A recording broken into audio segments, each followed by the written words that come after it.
সুন্দরী হওয়ার জন্য একজন মহিলা $8 মিলিয়ন খরচ করে ফেলে শুধু একটি পোকা কেনার জন্য। কিন্তু এটা কোনো সাধারণ পোকা ছিল না, এটা ছিল ফ্যাট সাকিং ওয়ার্ম, যা মানুষের শরীরে ঢুকতে 800 পাউন্ড ওজন কমিয়ে সোজা 80 পাউন্ড করে ফেলে নিখুঁত শরীরের জন্য।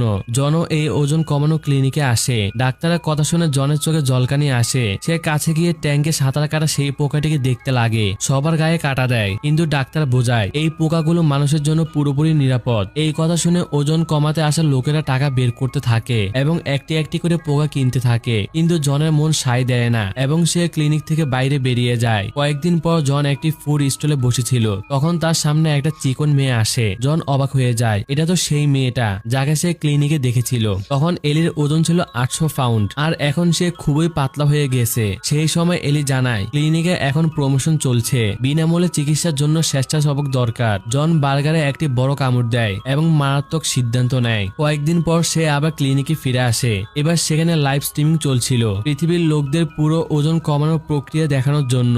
স্বেচ্ছাসেবকরা তাকে অপারেশন টেবিলে বসিয়ে দেয়। জনের বুক জোরে জোরে ধরফর করে। পাশে দাঁড়িয়ে থাকে এলি তাকে সান্ত্বনা দিতে থাকে। তখন হঠাৎ এলির চোখে তীব্র ব্যথা শুরু হয়। সে জনের কাছে সাহায্য চাইতে লাগে, কিন্তু পরের মুহূর্তে তার চোখ থেকে শত শত পোকা বাইরে হামাগুড়ি দিয়ে বেরিয়ে আসে। বাইরে দাঁড়িয়ে থাকা লাইভ রিপোর্টারও ব্যথায় মাটিতে পড়ে যায়। যারা যারা এই পোকাগুলো ব্যবহার করেছে তারা এখন এদের জীবন্ত ডিম পাড়া ঘর হয়ে উঠে। পুরো ক্লিনিক চিৎকার আর ছোটাছুটিতে বদলে যায়। এইসব দেখতে দেখতে জন পিছনে না তাকিয়ে সেখান থেকে দৌড়ে পালায়।